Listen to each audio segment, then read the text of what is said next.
Soy Fernando Díaz Villanueva, hoy es 22 de agosto de 2022 y esto es La Contracrónica.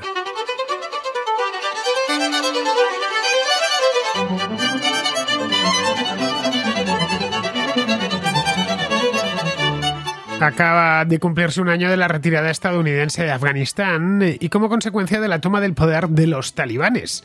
El 21 de agosto de 2021, las milicias talibanes se apoderaron de Kabul. El gobierno afgano se derrumbó y el presidente de Estados Unidos, Joe Biden, aceleró una precipitada y caótica evacuación del país que había ordenado en abril y que tuvo que adelantar hasta el 31 de agosto. El balance de la operación fue desastroso. Todo, absolutamente todo, se hizo mal. 13 militares estadounidenses murieron víctimas de un atentado terrorista en el aeropuerto de Kabul, el día 26 de agosto exactamente, y Estados Unidos se convirtió en el hazmerreír de todo el mundo. Es muy posible que los historiadores del futuro se pregunten cómo una superpotencia en el apogeo de su poderío militar, como es el caso de Estados Unidos en nuestro tiempo, cometió semejante error. También se preguntarán cómo, después de casi 20 años de presencia occidental en el país, Afganistán se desmoronó tan rápido. Estados Unidos entró allí tras los atentados terroristas del 11 de septiembre de 2001. La intervención, que fue muy rápida y efectiva, se justificó en dos razones. La primera, castigar a los responsables de los atentados y capturar al cerebro de los mismos, a Osama Bin Laden, algo que tardaron 10 años en conseguir. Y ni siquiera fue en Afganistán, sino en Pakistán. La segunda, reconstruir el país y dotarle de un gobierno democrático para evitar que se volviese a convertir en un santuario para el terrorismo islámico. La guerra en Afganistán contó con la participación de una gran coalición internacional, avalada por la ONU y organizada por la OTAN. Fue una guerra muy costosa, dado lo remoto del teatro de operaciones y las dificultades logísticas y operativas de un país montañoso, sin acceso al mar y que llevaba ya más de 2 décadas de guerras y enfrentamientos civiles. Estados Unidos y sus aliados contabilizaron un total de 3.500 bajas y más de 22.000 heridos. En paralelo, las potencias occidentales dedicaron miles de millones de dólares para reconstruir el país y hacer de él un modelo en el que otros estados fallidos pudiesen mirarse. Ese esfuerzo hizo posible el renacimiento de Afganistán como un estado más o menos viable y aproximadamente democrático que, a pesar de sus muchas deficiencias y de su galopante corrupción, impidió que los talibanes resurgiesen, sirvió de muro de contención a Al-Qaeda y dio a los afganos libertades y derechos que no tenían desde la década de los 70, cuando el país entró en una espiral de violencia y fanatismo a raíz de la invasión soviética. Los sucesivos presidentes de Estados Unidos, desde 2001, desde George Bush, renovaron su compromiso con Afganistán, ya que era mucho lo que se despachaba allí. La presencia en el mismo centro de Asia, aparte de garantizar la existencia del nuevo Estado afgano, servía como contrapeso a Irán y mostraba hasta dónde estaba dispuesto a llegar Estados Unidos en su lucha contra el terrorismo. Pero era muy caro estar en Afganistán. El coste de la guerra, incluyendo la reconstrucción, fue de más de 800.000 millones de dólares, y en Occidente se creía además que la guerra no había servido para nada. Fue Donald Trump quien decidió ponerle fin, acordando con los talibanes la retirada total de las tropas a cambio de que se integrasen en la nueva Afganistán como una corriente política más. Joe Biden remató ese plan e incluso lo aceleró. Quería hacer un gesto que le diferenciase de su antecesor y se decidió por una retirada rápida y sin contraprestaciones que desencadenó el caos. Los talibanes, como muchos ya habían previsto, incumplieron su palabra y los occidentales tuvieron que salir a la carrera del país. Los efectos de aquello no se han demorado mucho en dejarse sentir, en apenas unos meses, un año. Rusia y China captaron el mensaje a la perfección, dieron por acabada a la OTAN y a los propios Estados Unidos y pasaron a la acción. Casi todo lo que ha sucedido en el tablero internacional a lo largo del último año tiene su origen en Afganistán.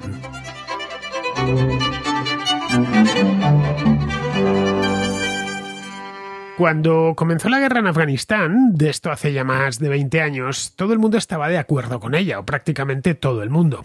Los atentados del 11 de septiembre habían creado mucha indignación, esto en el planeta entero, no había nadie, alguno quedaba por ahí que los justificaba, pero poquitos. La mayor parte de la gente estaba completamente indignada. En Estados Unidos, pues el país entero sufrió un impacto muy grande. Y el régimen talibán, además, el que tiranizaba Afganistán desde 1996, era bien conocido por sus abusos y atrocidades desde la década anterior. En los años 97, 98, 99 era común que de vez en cuando llegasen noticias a través de las agencias internacionales sobre lo que los talibanes estaban haciendo allí, y a todo el mundo aquello le indignaba mucho. Estaba claro, además, que Osama Bin Laden y sus hombres se refugiaban allí. Luego no había más que ir a por ellos y ya de paso liquidar esa teocracia tan odiosa que habían implantado los talibanes en el 96 y devolver a los afganos la democracia que habían perdido en 1978, cuando el Partido Comunista Afgano dio un golpe de Estado, la Revolución de Saur, convirtiendo al país en un títere de la Unión Soviética. Luego, un año más tarde, los que entraron fueron los soviéticos precisamente para salvar a ese gobierno comunista. La verdad es que no había pasado tanto tiempo en aquel entonces, estamos hablando de 2001, habían pasado poco más de 20 años y parecía algo factible y no excesivamente costoso. La guerra de Afganistán contó con todas las bendiciones internacionales porque la verdad es que a nadie le gustaba aquel régimen de los talibanes, uno de los regímenes más fanáticos e inhumanos de todo el siglo XX. Fue una guerra corta, si vamos a la guerra propiamente de invasión y ocupación del país. Empezó en el mes de octubre, un mes después de los atentados, y en torno al mes de enero-febrero ya estaba todo el país ocupado y bajo control de los Estados Unidos. Bien, esto fue algo que se despachó en muy poquito tiempo, como podéis ver. Recuerdo que se pusieron a buscar ya en 2002 a Bin Laden, pero no daban con él. Pero por lo demás, el régimen de los talibanes había caído, Estados Unidos podía traer a los exiliados afganos que vivían en el extranjero, se pudieron plantear la reconstrucción seriamente, sabían que iba a costar mucho dinero, pero había que hacer una reconstrucción completa, tanto física. El régimen talibán, aparte de ser un régimen tiránico, había dejado al país en la ruina más absoluta y había también que reconstruir el país desde el punto de vista institucional. En el año 2004, es decir, un par de años después de la invasión, se proclamó una nueva república, denominada oficialmente República Islámica de Afganistán, con su constitución que también se aprobó ese año. Afganistán sería una democracia, o algo parecido a una democracia, con dos cámaras, la Cámara del Pueblo y la Cámara de los Ancianos. Pertenecían a la tradición parlamentaria de los afganos, habían existido ya antes de la época talibán y de la época soviética, que eran elegidas por sufragio universal. Mientras todo esto sucedía, Estados Unidos y sus aliados empezaron a verter dinero en Afganistán, muchísimo dinero, cantidades industriales de dinero, con la idea de reconstruir su economía. Estaba completamente devastada tras los años de gobierno talibán y no solo.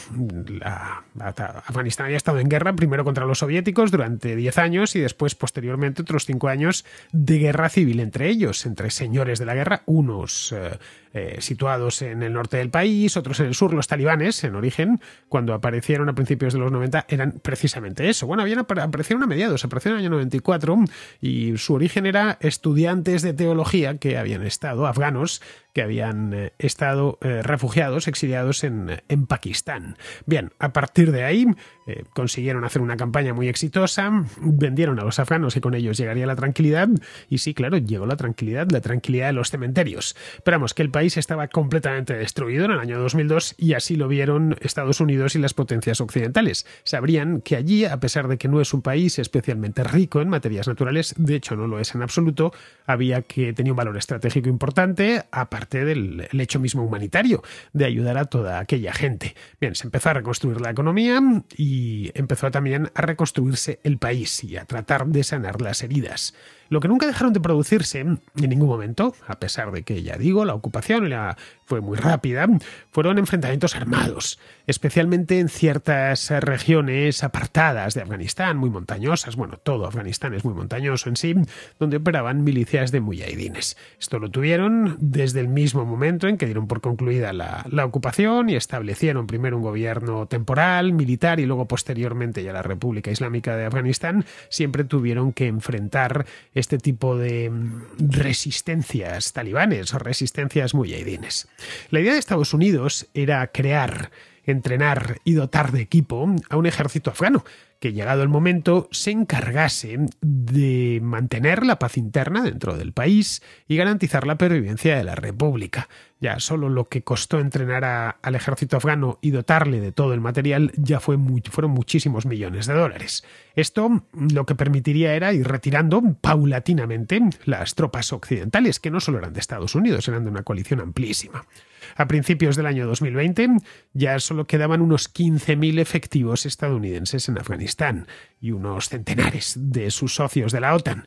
Las naciones europeas, por ejemplo, habían participado de manera muy entusiasta al principio, habían cubierto zonas enteras, estuvieron allí los alemanes, los británicos, por supuesto, los franceses, los españoles también llegaron a tener una base importante en Herat. Y a lo largo ya de la segunda década del siglo, a partir de 2010, empezaron a ver bien que aquello parecía que empezaba a ser viable y que no era ya imprescindible la presencia de todas estas tropas, que por lo demás costaba un dineral. Bien, en el año 2020 quedaban ya prácticamente, había un poco de todo, pero prácticamente estadounidenses. Los socios de la OTAN se habían ido marchando de los años anteriores, entregando sus bases al ejército afgano. Meses antes, hablamos de principios de 2020, pues bien, meses antes Donald Trump había decidido acelerar la retirada. No sabían cuándo se iban a ir en aquel momento, quedaba ya cada vez menos, pero en principio se pensaba que tendría que ser ya en la década de 2020, en la década en la que estamos ahora mismo. Y lo que decidió Donald Trump es acelerarla, es decir, buscar un acuerdo con esas milicias, con esos talibanes que resistían en las montañas y que controlaban algunos valles y algunos pueblos, para que se incorporasen dentro de la vida política de la nueva República de Afganistán y que eso permitiese a los Estados Unidos largarse definitivamente. Así que buscó un acuerdo con ellos, los buscaron, tal cual, fueron a buscar a sus líderes para que fuesen no en Afganistán, sino en Qatar, exactamente, se reuniesen con el gobierno afgano, el gobierno de Ashraf Ghani y todo, que estuviese auspiciado esas reuniones, esas conversaciones de paz por los Estados Unidos. Bien, ese acuerdo se alcanzó meses después en Doha, la capital de Qatar. Estados Unidos se comprometía a abandonar por completo Afganistán a cambio de que los talibanes se comprometiesen a respetar la República Afgana y se integrasen en ella. Se integrasen en ella como un movimiento político, como un partido político, que participasen en las elecciones, que reconociesen todas sus instituciones. Los talibanes no pusieron pegas, aceptaron sin problemas la existencia de la República Islámica de Afganistán. Y Estados Unidos le pareció bien, firmó, igual que el gobierno afgano en aquel momento, el gobierno afgano sin demasiadas ganas porque los conocía mejor, y Estados Unidos, como consecuencia, redujo su presencia a algo menos de 3.000 efectivos, todos muy veteranos y conocedores del país. En noviembre del año 2020, estos acuerdos se habían firmado en febrero de aquel año, justo poquito antes de que de que estallase la pandemia. Pues bien, en noviembre, como bien sabemos, Donald Trump perdió las elecciones y 3 meses más tarde, Joe Biden llegó a la presidencia de Estados Unidos. Le recomendaron sus generales y sus asesores militares mantener lo acordado por Trump, pero no lo hizo. El 13 de abril del año 2021, llevaba un par de meses en la Casa Blanca, anunció que todos los militares estadounidenses se retirarían del país antes del 11 de septiembre.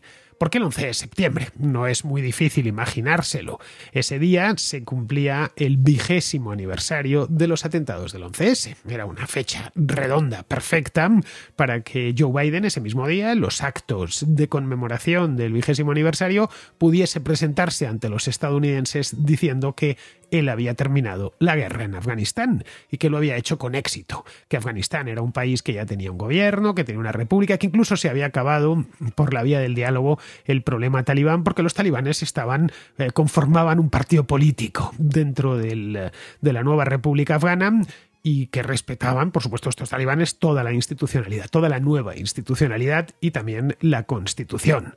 Bien, esto era el plan que se habían hecho en la Casa Blanca. No se cumplió absolutamente nada. Eso sí, dijo que la retirada sería total y que sería sin condiciones, que no habría problema. Confiaba en lo que habían dicho los talibanes, que no importaba tampoco que cumpliesen lo acordado o no lo cumpliesen en Qatar unos meses antes.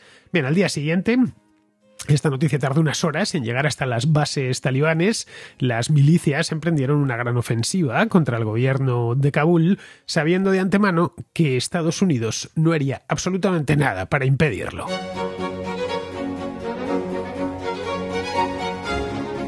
A partir de ahí ya todo fue muy rápido. Durante los meses de mayo y junio de 2021, los talibanes avanzaron con muy poca oposición. Los militares afganos, que estaban bien equipados y que estaban bien entrenados porque llevaban años entrenándose con militares occidentales y con los de Estados Unidos, con los marines, sin ir más lejos, que tenían muy buenas armas, pues bien, o se rendían o salían huyendo cuando los milicianos talibanes, que iban con poco más que granadas y una K-48, avanzaban.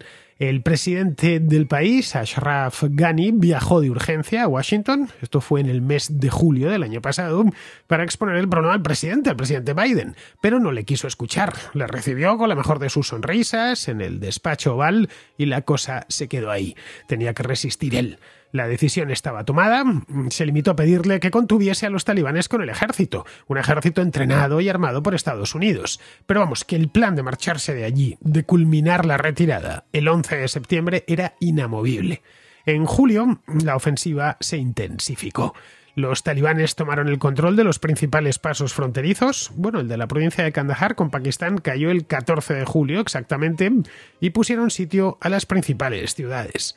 Para entonces, la principal base estadounidense en Afganistán, la de Bagram, que está a unos 40 kilómetros al norte de Kabul, para entonces ya había sido abandonada. Se retiraron de esta base de madrugada, la madrugada del 2 de julio. Lo hicieron en secreto, sin siquiera informar a los afganos. Abandonaron los últimos militares estadounidenses, apagaron la luz, tal cual, desconectaron la alimentación eléctrica y se marcharon a Kabul, al aeropuerto de Kabul. La base, por supuesto, fue saqueada primero por los lugareños y luego cayó en manos de los talibanes, un mes más tarde. Bagram era una metáfora misma de la retirada. Esa base era la más importante del país. Seguramente, a poco que veáis la televisión o os informéis por el periódico, lo habréis leído muchas veces a lo largo de los últimos 20 años, lo de la base de Bagram. Llegó a tener, era con diferencia la mejor dotada de todas, llegó a tener 10.000 efectivos acantonados en ella. Albergaba 10 escuadrones de la Fuerza Aérea, tenía hospital, tenía cine, tenía incluso un centro de detención para 3.000 reclusos. Vamos, que era una ciudad miniatura. Todos los presidentes habían visitado Bagram en algún momento. El propio Biden hizo una visita a la base de Bagram en 2011, cuando era vicepresidente. Trump lo había hecho en 2019, para celebrar allí el Día de Acción de Gracias con las tropas. Año y medio más tarde, pues estaba siendo, en julio de 2021, estaba siendo saqueada por los habitantes de las aldeas vecinas. Y poco después había pasado a ser una base de los talibanes. Esto es tan cercano en el tiempo que llama la atención. En julio la situación era ya tan grave que muchos en Washington, viendo lo que estaba pasando, suplicaron a Biden que reconsiderase la retirada prevista para el 11 de septiembre, que quizá era demasiado pronto, quizá había que plantearse hacerlo en 2022, quizá en 2023, que dejase al menos, entre tanto, un retén pequeño de unos 3.000 efectivos con apoyo aéreo. Pero nada, Biden seguía lo suyo. A mediados del mes de julio aseguró a la prensa que la victoria talibán no era ni mucho menos inevitable. Habían tomado ya todas las fronteras, pero no era ni mucho menos inevitable. Que el gobierno afgano podía resistir sin problemas y que podía darle la vuelta a la situación en cuanto se pusiese a ello. Entre tanto, se negaba a acelerar la evacuación de ciudadanos estadounidenses y de traductores afganos, porque temía que esto fuera una señal de falta de confianza en el gobierno afgano, que lo viesen los talibanes como que se estaban yendo con prisa. Luego sí que se tuvieron que ir con prisa.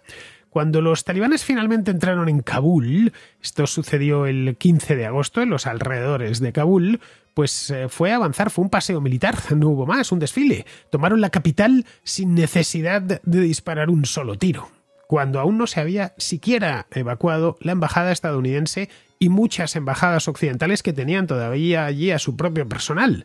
Biden lo que hizo entonces, viendo que pues que se había equivocado y que tenía a los talibanes a 300 metros de la embajada de Estados Unidos, reaccionó adelantando la retirada no al 11 de septiembre, el 11 de septiembre al 31 de agosto. Vamos, que estropeaba su propia celebración del 11S del año pasado.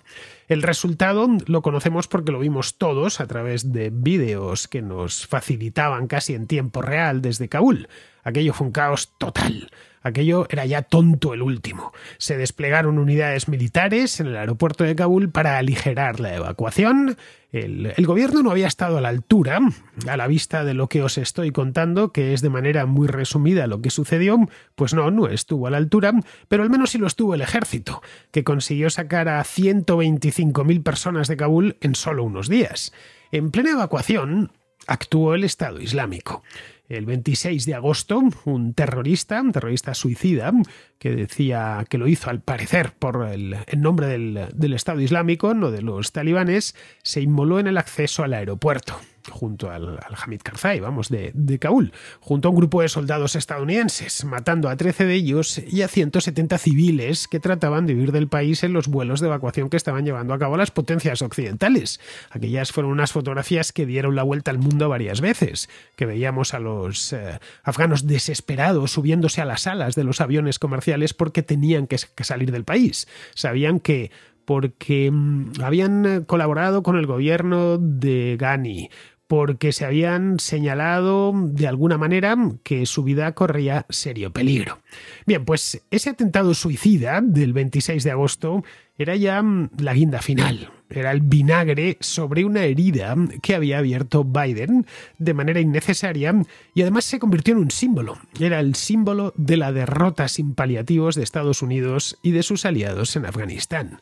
La decisión de Biden de entregar a Afganistán a los talibanes, que a veces se nos olvida que es una organización terrorista que continúa albergando y colaborando con Al-Qaeda. Bueno, esto lo pudimos comprobar hace no mucho, a principios de mes, con el asesinato de Ayman al-Zawahiri, que os traía aquí en la contracrónica. Bien, este es el número uno, era el número uno de la organización y que vivía en una casa en Kabul donde llevaba meses tranquilamente protegido por el gobierno talibán. Cuando en abril de 2021 Biden anunció que se retirarían del país el 11 de septiembre, ya digo, todo con la idea de conmemorar un aniversario redondo, aunque luego ni siquiera se pudo dar ese gusto porque la situación enloqueció. Bien, cuando anunció eso, que se irían el 11 de septiembre, lo justificó arguyendo que Al-Qaeda había sido diezmada. Esta es la palabra que utilizó textual, decimated, que significa diezmada en castellano. Bien, no era cierto. Zawahiri llevaba meses viviendo en el centro de Kabul, en una residencia de seguridad junto a la residencia del ministro del Interior talibán, de Sirajuddin Haqqani. Vamos, que el gobierno no puede negar que lo tenía al lado porque eran vecinos. Así que en lugar de cumplir con los compromisos adquiridos en Doha en 2020 de no colaborar con Al-Qaeda, los talibanes acogían, por supuesto a sabiendas, al líder de la banda terrorista. Bien, esto ya lo reconoce la Casa Blanca, aunque eso sí, lo reconoce en voz bajita. Si al-Zawahiri estaba allí, pues ¿qué no estará sucediendo en Kabul sin que podamos verlo? Lo único que ha sido diezmado en Afganistán, por emplear el verbo escogido por Biden hace año y medio, es el bolsillo del contribuyente, las vidas de los militares y el propio pueblo afgano. Ese está siendo diezmado ahora mismo. El gobierno afgano, el ejército nacional, que costó tanto crearlo, la fuerza aérea y la policía ya no existen. A pesar de las garantías de los talibanes, aceptadas de manera un tanto ingenua, primero por la administración Trump y luego por la administración Biden, centenares de cargos, funcionarios afganos han sido asesinados desde la retirada de Estados Unidos. Miles y miles de antiguos traductores, personal de confianza que había trabajado con los occidentales, han quedado a merced de los talibanes, que fueron a por ellos tan pronto como se hicieron con el poder. Y eso explica que la gente se subiese en las alas de las aeronaves porque se quería marchar del país como fuese, aunque fuese en el tren de aterrizaje de un avión. Los afganos, en definitiva, han sido la primera víctima. Los talibanes cerraron en marzo las escuelas para niñas, desde el sexto grado en adelante, a pesar de que dijeron que no, y aquí en Occidente muchos se lo querían creer. En mayo decretaron que todas las mujeres deben cubrirse de pies a cabeza en público y que solo pueden salir de su casa cuando sea estrictamente necesario. Tampoco hay que sorprenderse por esto, ¿eh? Cuando Occidente se esfuma de un lugar, siempre resurge la barbarie. Los talibanes están actuando exactamente como siempre lo han hecho y como es previsible que lo hagan.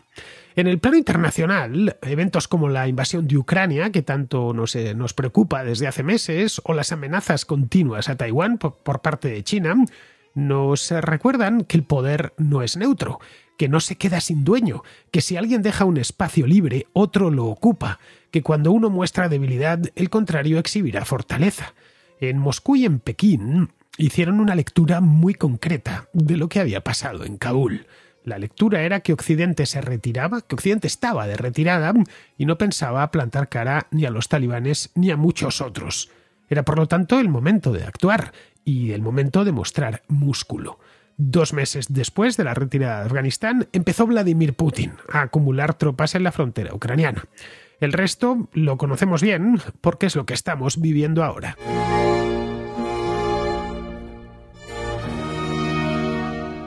Vamos con la contrarréplica. Empezamos con Álvaro, que quiere aclarar un punto sobre el que hablábamos el otro día, sobre los masones, no sé si lo recordáis. El punto en concreto es el de si se tenía que ser creyente para ingresar en una logia masónica. Buenas tardes, Fernando. Por alusiones a lo que habíais hablado hace 3 días sobre masonería, sobre la creencia en Dios o no creencia en Dios en la masonería anglosajona, sí que hay que creer en un Dios revelado, sea Buda, sea quien sea, Alá, lo que sea. El tema es que existe la masonería liberal, como la que yo pertenezco, el Gran Oriente Ibérico, que no tienes por qué ser creyente en ninguna religión. Y encima nosotros admitimos a mujeres en igualdad de condiciones que los hombres.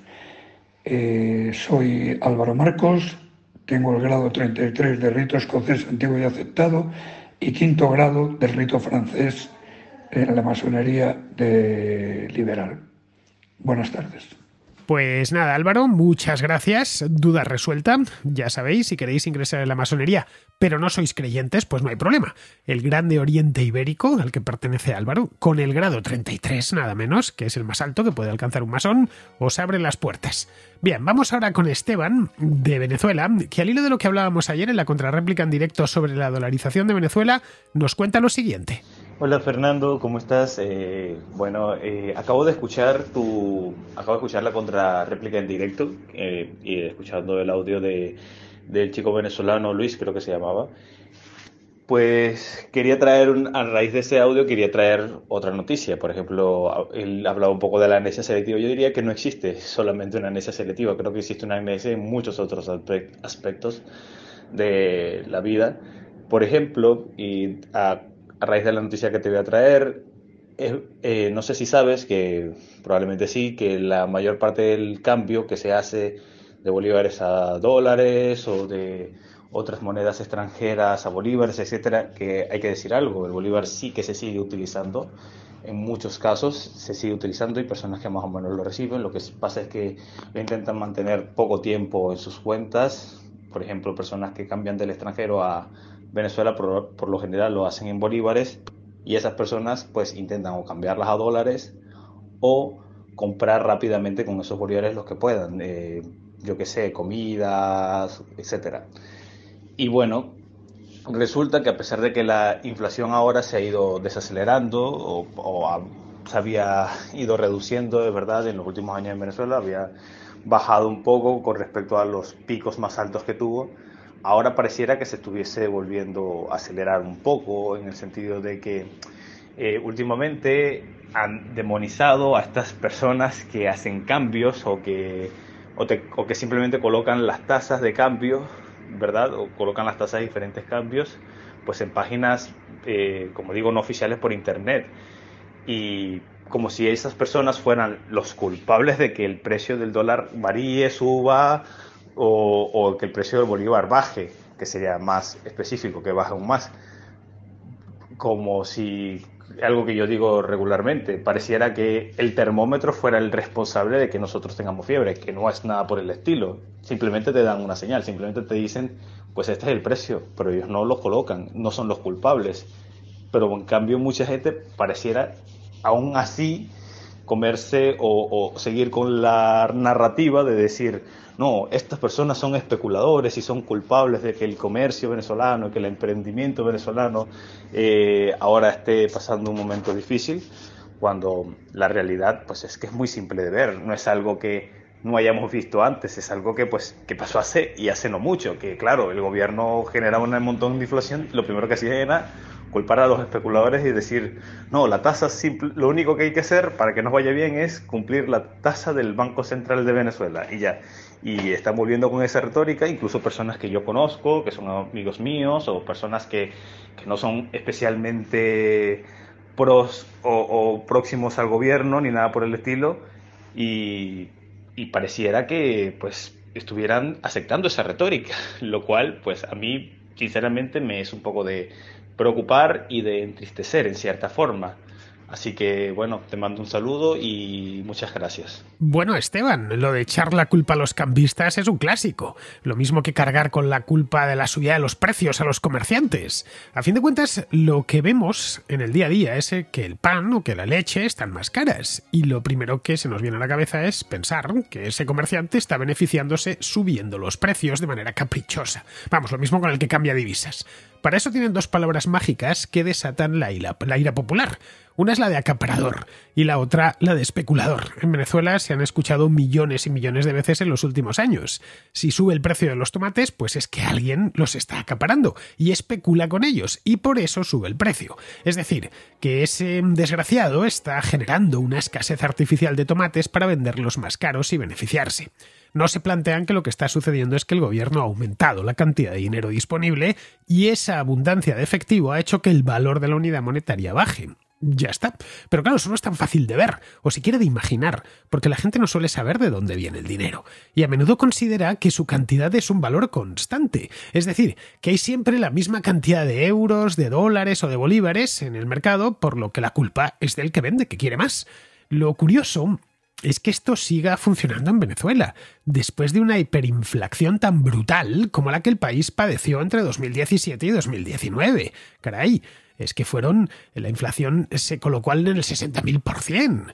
Es algo que está demasiado cerca en el tiempo y sus causas son bien conocidas. Pero bueno, ya sabes que Venezuela es esencialmente una dictadura y allí solo existe una versión de los acontecimientos, la que el gobierno difunde a través de los medios de comunicación. Bien, seguimos con José María, que es de Benalmádena, que está en Málaga, en la Costa del Sol, que nos habla de una curiosa división de la policía que acaban de estrenar en Baleares. Bueno, te comento que te mando lo que es la publicación en el Boletín Oficial del Estado de 16 de agosto del 2022, la creación de los cuerpos de agentes COVID. Esto se hace de rondón a escondidas y así, con nocturnidad y alevosía por estar de vacaciones prácticamente. Y tiene gracia el gobierno de vacaciones, todos los políticos de vacaciones, y nos están metiendo entre la ley de la censura y esto pues a trochimoche, ¿no? Bueno, a lo que voy. Resulta que se crea el cuerpo COVID aprovechando lo que es un real decreto para reducir la temporalidad en el empleo público de las Islas Baleares. Esto en principio lo van a aprobar en las Islas Baleares, a ver cómo va. Y lo que crean es un cuerpo de policía secundaria o policía bis de agentes COVID, cuya función será, pues, bueno, te van a llamar el anagrama agente COVID, sin logotipo y sin nada. Y función será, pues eso, multar y denunciar a aquellos que no cumplan las normas COVID, bueno, los que le parezcan a ellos también, harán. Pues yo qué sé, cualquier cosa, pues entrar con, no sé, con descalzo a una farmacia o no ponerte la mascarilla cuando te retires de la playa no sé cuántos metros o a lo que a ellos les parezca, ¿no? Y vamos viendo, bueno, pues que aprovechando, pues eso, una ley que no tiene nada que ver con un asunto, meten el tema COVID por ahí.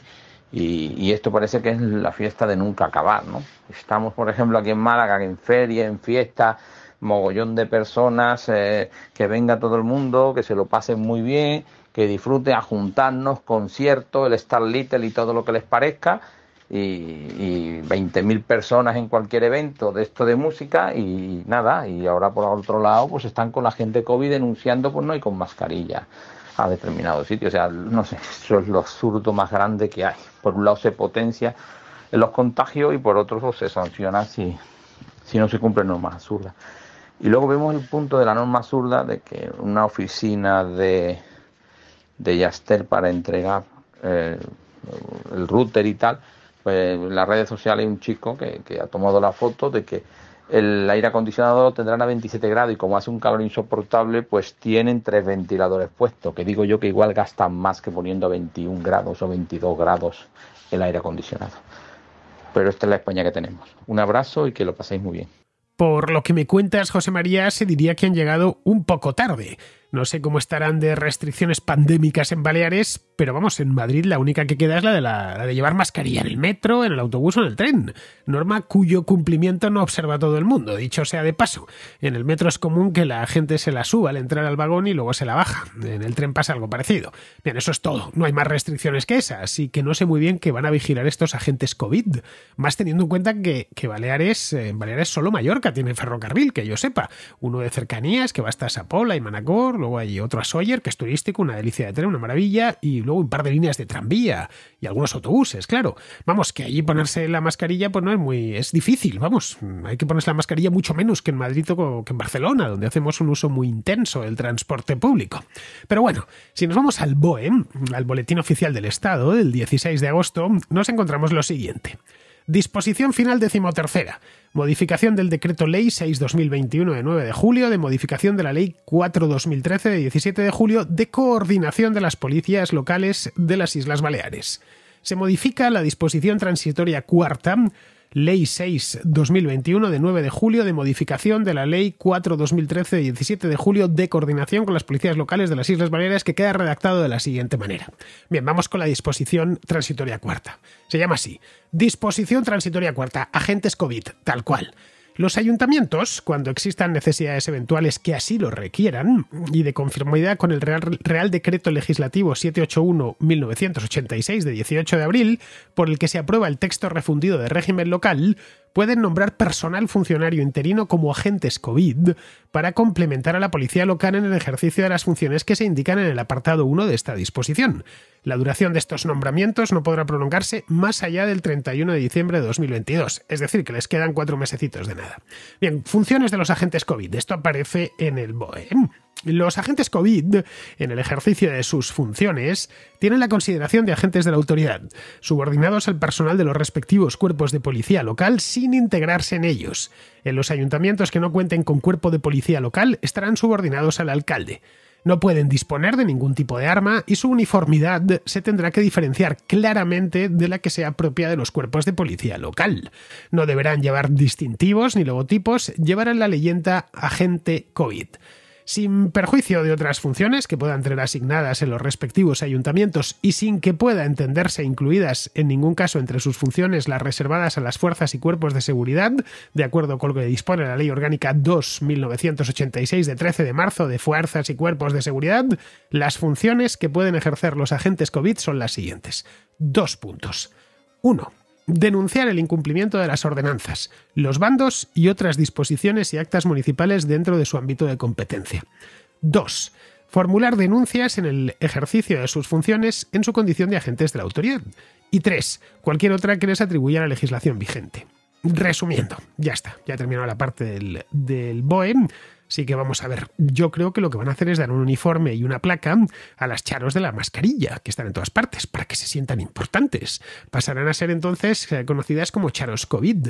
Entiendo que irán en parejas para entretenerse entre multa y multa, aunque eso sí, me temo que multar, lo que se dice multar, van a multar poco, porque como os decía antes, han llegado un poco tarde. Bien, vamos a terminar ya, vamos con David, que es de Córdoba y que nos habla de esto que venimos comentando desde hace un par de semanas sobre los problemas del mercado laboral. Ya sabéis, empresas que buscan trabajadores y no los encuentran y por otro lado, pues una tasa de desempleo muy alta.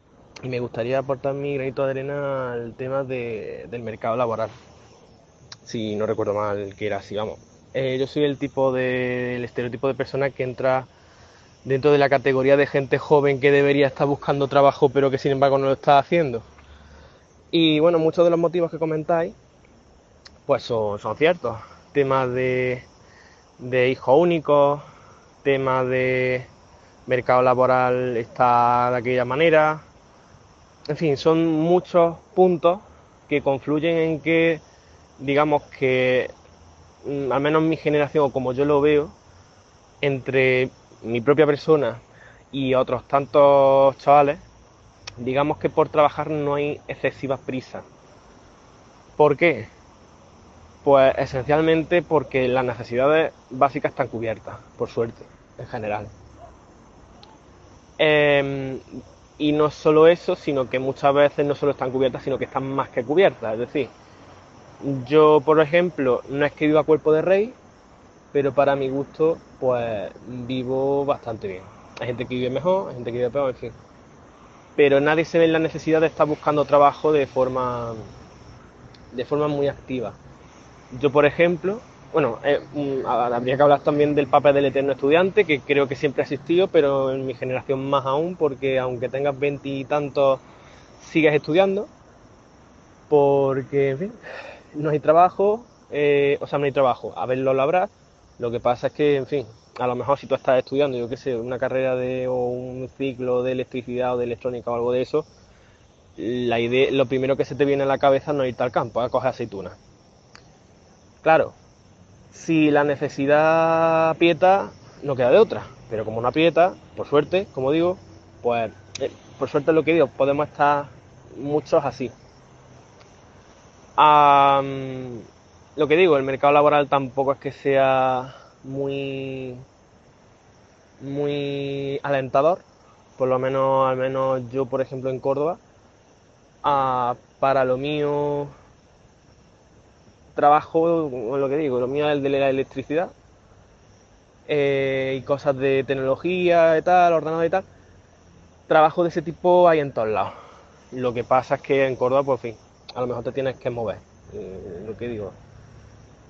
Y claro, de nuevo, ¿existe la necesidad de moverse? No, pero como digo yo, lo puede decir prácticamente cualquier chaval de mi edad. Prácticamente cualquiera. Y bueno, puede ser lo que digo, puede ser visto como de vagos, puede ser como es que yo es que no es que no haya trabajado, yo trabajo de cuando en cuando, trabajo de cuando en cuando, vamos, me llaman de un sitio al que suelo ir todos los años, hacer mantenimiento y tal, un buen sitio tal, voy, le echo una mano, en fin, para sacarme un dinerillo para el resto del año, combinado con el dinero que me puedan dar mis padres, o combinado con becas de estudiantiles, lo que sea, y se va llevando. Se va llevando, lo que digo, sin demasiadas penas, la verdad, que casos mucho peores habrá. Y al final es lo de siempre, la necesidad. La necesidad es lo que te marca a ti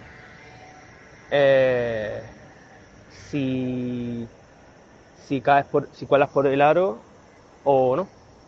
Si pasas por el aro o no, perdón. Y por suerte, o por desgracia, depende por donde se mire, porque como vengan de verdad maldad, nos vamos a echar a raíz y con ganas. Las necesidades actualmente, pues, de la juventud, pues les permite, en general, ser muy laxos a la hora de encontrar un trabajo. Que también hay que tener en cuenta que las ofertas de trabajo que hay, pues no están a la altura de las expectativas de la gente. Porque o son una mierda o directamente la gente se cree que estudiar una carrera implica un trabajo en mi ciudad o en mi pueblo, de lo que yo quiero, con el tal que yo quiero, todo. En fin, es complejo. Y me estoy extendiendo, pero ya por acabar, yo personalmente con el tema de los contratos basura, yo pienso que la solución, o sea, puede ser una solución, un apaño temporal el perseguirlos. Obviamente, si son ilegales, pues lo lógico es perseguirlos. Ahora bien, esto es un poco como el tema de la prostitución, que tú lo persigas no significa que desaparezca. Lo que realmente va a hacer que desaparezca, por ejemplo, la prostitución, sería, en todo caso, que no hubiera la necesidad, que no hubiera gente que recurriera a ello. ¿Qué pasa? Que por desgracia, los contratos basura siguen teniendo gente que acude a ellos porque se ve la necesidad de que no tiene otra cosa. Claro, puedes perseguir contratos que explotan al trabajador, correcto, si es que está muy bien, perseguirlos, pero claro, el problema es que no lo vas a conseguir hacer que desaparezcan, porque eso va a ser al ojo de la legalidad, por así decirlo. Si no está mirando, por así decirlo, la justicia sobre eso, va a seguir haciéndose de exactamente la misma forma. Porque es lo que digo, porque las circunstancias y las necesidades coinciden en ello, en que se sigan dando. Es lo que digo, la mejor forma para que desaparezcan los contratos basura es que la gente no tenga que recurrir a esos contratos basura y a ser posible sin invertir dinero público en ello, es decir, haciendo unas políticas laborales interesantes y nada más. En fin, que hasta otra y enhorabuena por el programa. Al final, en buena medida, es eso. La mayor parte de los que trabajan lo hacen porque lo necesitan para pagar las facturas, no porque les guste el trabajo en cuestión. A ver, a mí mi trabajo me gusta, pero si lo hago todos los días, incluso los días que no me apetece hacerlo, que son algunos, lo hago porque necesito pagar el alquiler. A ver, si no necesitas mucho y te conformas con una paguilla de tus padres y alguna cosa que hagas por ahí, una chapucita, pues bien, y si te conformas con eso, eres de buen conformar, pues puedes vivir perfectamente sin trabajar. Creo que en este caso David, sinceramente lo digo, creo que lo ha clavado, además siendo como es, pues un chico joven que está en esta situación de la que venimos hablando desde hace días. Bien, pues hasta aquí, queridos amigos, llega la contracrónica de hoy, 22 de agosto, mañana 23, y estaré de vuelta. Hasta mañana, amigos.